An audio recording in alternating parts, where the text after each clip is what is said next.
सभी साथियों को अयोध्या धाम के शिवम पांडे की तरफ से नमस्कार। साथियों, जैसा कि आपको पता है कि 72,000 शिक्षक भर्ती में ओवरलैप, एमआरसी और 6800 संबंधित आदेश आए हुए लगभग 1 महीना हो रहा है। और अभी भी साथियों आप देख रहे हैं कि सरकार कोई निर्णय नहीं ले रही है, लेकिन हमें सरकार के निर्णय का इंतजार करना है। और रिविजिट संबंधी जो भी जानकारियां मेरे पास थी, मैंने पूर्व वीडियो में या लिखित माध्यम से आप लोगों को अवगत कराया है। कल शासन स्तर पर निदेशालय में मेरी मुलाकात एज अ लॉयर अधिकारी से होनी है। जो भी होगा मैं आप लोगों के सामने प्रस्तुत करूंगा।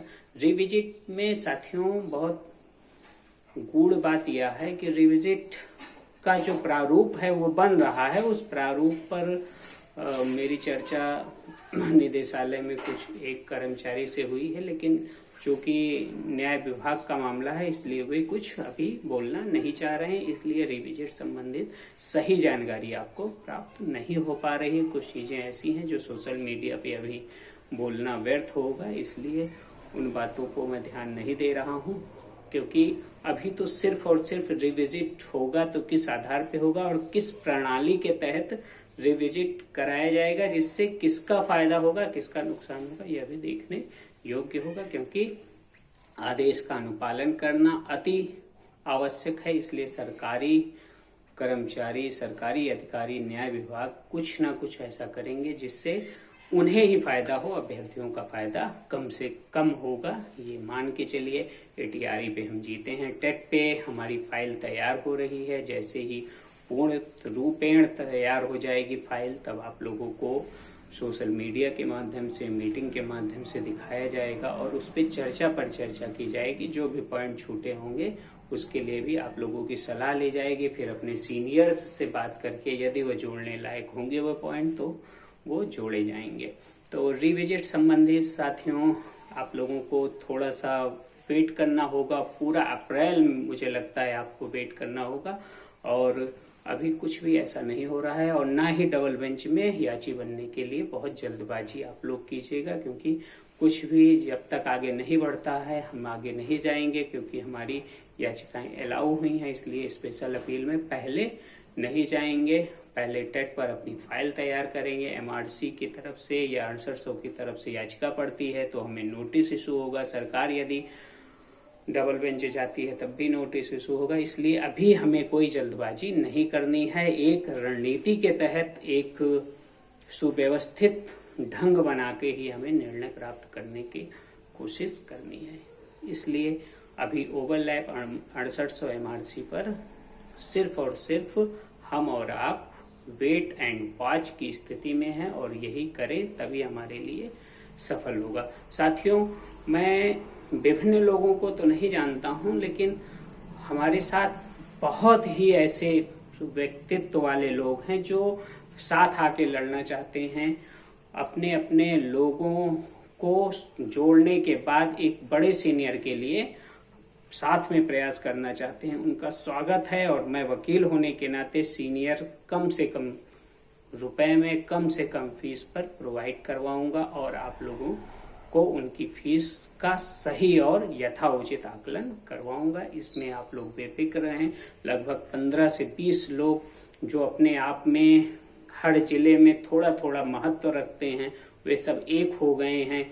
और आगे भी कई साथी ऐसे हैं जो धीरे धीरे कह रहे हैं कि हाँ, विभिन्न अधिवक्ताओं को करने से अच्छा है 2-4-6 ड्राफ्टिंग एंड आर्गुमेंट एडवोकेट रहें और एक बड़े से बड़ा सीनियर रहे और उस पर ही आगे बढ़कर हमें अच्छे से अच्छा बहस करा के निर्णय प्राप्त करना है, जिसके लिए विभिन्न साथी तैयार हैं। यह खुशी की बात है। और बहरूपियों को मैं नहीं जानता कि वो क्या करेंगे, लेकिन जिनके मन में स्वच्छता है वे साथ जरूर आएंगे।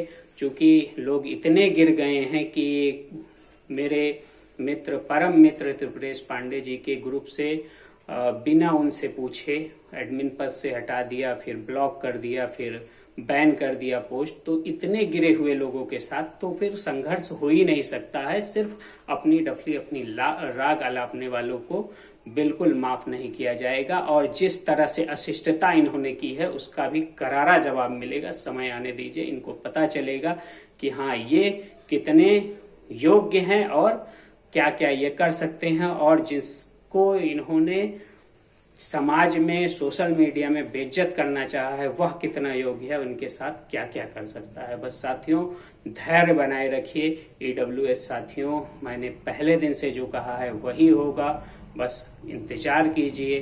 कोर्ट पर किसी का बस नहीं होता है, टाइम पीरियड जरूर लगता है।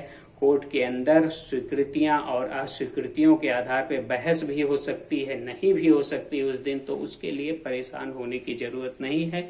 न्यायपालिका शिथिल नहीं है, न्यायपालिका एक्टिव है, उसके लिए सभी केस जरूरी हैं। या यदि 20 नंबर पे लगकर सुनवाई नहीं हो पाई तो इसका मतलब यह नहीं कि सुनवाई कभी नहीं होगी। कुछ ऐसे केस बहुत महत्वपूर्ण कोर्ट को लगे और कोर्ट उस पर सुनने लगी, जिससे समय ज्यादा हो गया। हमारा भी केस जब नंबर पे आएगा, सुनवाई शुरू होगी, तो हमारे केस को जब तक फाइनल दिशा नहीं मिल जाएगी, अन्य केस माननीय उच्च न्यायालय प्रयागराज सिंगल बेंच द्वारा नहीं उठाया जाएगा। इसलिए धैर्य बनाए रखिए, अच्छा नहीं बहुत अच्छा होगा।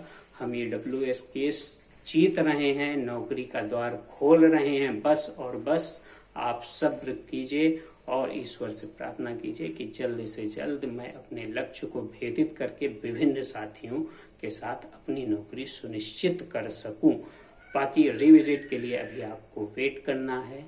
एमआरसी ओवरलैप 6800 पे याची बनने का अभी कोई फायदा नहीं है। सही समय आने दीजिए। न्यूनतम राशि पर अधिकतम कार्य करने के लिए जो स्थायी रूप से प्रयास किया जा रहा है वह सार्थक सिद्ध होगा। हम सभी भाइयों का कहीं ना कहीं कुछ ना कुछ भला होगा। अधिकतम साथियों का चयन हो, यही मेरा प्रथम दिन का प्रण था और जो पूर्ण करने के लिए मैं लगातार लगा हुआ हूँ। अपने व्यवसायिक कार्यों से, अधिवक्ता के कार्यों से, इतर 69,000 शिक्षक भर्ती में सिर्फ और सिर्फ एक स्थायी नौकरी के लिए प्रयास कर रहा हूं, जिसको लेने में जरूर सफल होऊंगा। ईश्वर की इच्छा रही तो 2023 खाली नहीं जाएगा। आप सभी को आपके उज्जवल भविष्य की शुभकामनाओं के साथ मैं आपका एडवोकेट शिवम पांडे आप सभी को जय श्री राम, जय हनुमान, जय महाकाल प्रेषित करता हूं। आप सभी से विनम्र निवेदन है कि वीडियो लाइक, सब्सक्राइब और आगे बढ़ाएं और मेरी बातों को सभी तक पहुंचाएं, क्योंकि सच्चाई पहुंचना बहुत आवश्यक है। वीडियो को सुनने के लिए आप सभी स्नेहिल साथियों को सादर धन्यवाद।